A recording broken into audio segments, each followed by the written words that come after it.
नमस्कार, आप सभी का बहुत बहुत स्वागत है। मेरा नाम रूबिका लियाकत है। 4:50 हो रहे हैं और इस वक्त आप गूंज देख रहे हैं न्यूज 18 इंडिया पर, पावर्ड बाय विक्रम टी। पिछले 9 दिन से भारत की संसद में जो कुछ हो रहा है, आज गूंज में उस पर बहस करना जरूरी है मित्रों। भारत की संसद और खासकर लोकसभा, जहां हर एक सांसद औसतन 10 से 15 लाख लोगों को रिप्रेजेंट करता है, उसका प्रतिनिधित्व करता है। उन सांसदों की जो जबान है, उनके शब्दों का जो चयन है, उनका जो बिहेवियर, उनका जो व्यवहार है, वो देखकर हैरत होती है, उसे सुनकर हैरानी होती है। और आपको यकीन नहीं होगा, ये वो संसद है और ये वो तमाम सांसद उस संसद को रिप्रेजेंट कर रहे हैं जहां पंडित जवाहरलाल नेहरू, युवा नेता, फायर ब्रांड वाजपेयी अपने भाषण की तारीफ करते हुए सुनते हैं उस वक्त के प्रधानमंत्री को। पंडित नेहरू युवा वाजपेयी के भाषण की तारीफ करने से हिचकिचाते नहीं हैं और कहते हैं कि एक दिन यह युवा नेता देश का प्रधानमंत्री बनेगा। विपक्ष में बैठे वाजपेयी इंदिरा गांधी के अच्छे काम की तारीफ करने के लिए डिक्शनरी से बेहतरीन शब्द निकाल कर लाते हैं और कहते हैं इंदिरा जी अब जनसंघ की नीतियों पर चल रही हैं। प्रमोद महाजन संयुक्त मोर्चे की सरकार की खिंचाई अगर करते हैं तो विपक्ष के साथ सत्ता पक्ष भी हंसने को मजबूर हो जाता है। सुषमा स्वराज मनमोहन सरकार को जब घेरती हैं घोटालों के आरोप लगाते हुए, तो शब्दों का चयन ऐसा करती है कि संसद की प्रक्रिया से हटाने के लिए सत्ता पक्ष आवाज नहीं उठा पाता है।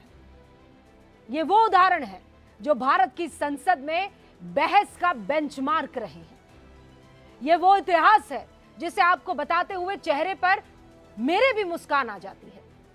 लेकिन हमारे सांसद लगता है ये सब भूल गए, या फिर उन्होंने कभी इस तरह की ये डिबेट देखी नहीं। विचारों की रेखा में बटी पार्टियां अब नफरत की चादर ओढ़ चुकी है। एक दूसरे की बेइज्जती, विरोधियों को नीचा दिखाने की मानसिकता ऐसी हावी हो गई है कि समझ ही नहीं आ रहा। और अगर जो मैं कह रही हूं वो सही नहीं है तो बताइए, क्या आपने कभी सुना था कि लोकसभा स्पीकर के चेंबर में सत्ता पक्ष और विपक्ष के सांसद एक दूसरे पर चीखे? और ये चीखने चिल्लाने की परंपरा सदन में होती रही है, हमने देखा है, क्योंकि मामला सियासी रहा होगा और रहता भी है। लेकिन स्पीकर के चेंबर में वही काम, जहां सत्ता पक्ष और विपक्ष के बीच स्पीकर सदन को चलाने का रास्ता निकालते हैं, जिसे कहते हैं ना ऑफ द रिकॉर्ड आप बात करते हैं कि आप कुछ मेरी सुनिए, मैं कुछ आपकी सुनूं, आप यहां पर मेरी बात मान लीजिएगा, मैं आपकी बात यहां मान लूंगा। उस जगह सांसदों की भीड़ एक दूसरे पर शब्दों का बाण चलाती हुई दिखती है। क्या स्पीकर का चेंबर भी अब वोटरों को मैसेज भेजने का अड्डा बना दिया गया है? क्योंकि शायद संसद के इतिहास में, मैं फिर कह रही हूं, संसद के इतिहास में पहली बार स्पीकर के चेंबर में सांसदों के हंगामे का वीडियो किसी ने मोबाइल पर शूट किया और उसके बाद इसे वायरल कर दिया। इस वीडियो को शेयर कर केंद्रीय संसदीय कार्य मंत्री किरण रिजिजू यह आरोप लगाते हैं क्या कि ये वैध वीडियो क्लिप नहीं है, ये अवैध वीडियो क्लिप है जिसे कांग्रेस सांसद ने बनाया है। जब 20 से 25 कांग्रेस सांसद माननीय स्पीकर के कक्ष में घुस गए, उन्हें अपशब्द कहे, माननीय प्रधानमंत्री को धमकी दी। हमारी पार्टी बहस और चर्चा में विश्वास करती है और कभी भी सांसदों को शारीरिक रूप से धमकी देने के लिए प्रोत्साहित नहीं करती। देश के संसदीय कार्य मंत्री, जिनके जिम्मे संसद का कामकाज है, वो ये बता रहे हैं कि स्पीकर के चेंबर में विपक्ष के सांसद स्पीकर को अपशब्द कह रहे थे, ये आरोप लगा रहे हैं। प्रधानमंत्री को धमकी दे रहे थे, किरण रिजिजू ये आरोप लगा रहे हैं। क्या हो गया है हमारे लोकतंत्र के मंदिर का हाल? संवाद, चर्चा और बहस की जगह अपशब्द, धमकियां, कोरी सियासत। हालांकि किरण रिजिजू के बयान पर कांग्रेस सांसद प्रियंका वाड्रा जवाब देती हैं और वो ये कहती है, हमने किसी को अपशब्द नहीं कहे। एक दो सांसद ज्यादा नाराज थे, उन्होंने ये जाहिर किया। उन्होंने ये भी कहा कि मैं उन्हें बढ़ावा दे रही थी, ये झूठ है। मैं चुपचाप बैठी थी। आखिर में मैंने शांति से कुछ बातें स्पीकर साहब को रख दी। लेकिन बड़ा सवाल यह है कि स्पीकर के चेंबर में सांसदों का वीडियो रिकॉर्ड किसने किया? वीडियो बनाने वालों की मंशा या उस शख्स की मंशा क्या थी? स्पीकर के कमरे में सांसदों के बहस को जनता के सामने रखकर क्या हासिल करना चाहते थे? क्योंकि सियासत में कोई काम बिना किसी मंशा के, इंटेंट के नहीं होता है। और बात सिर्फ यहां पर खत्म नहीं हुई।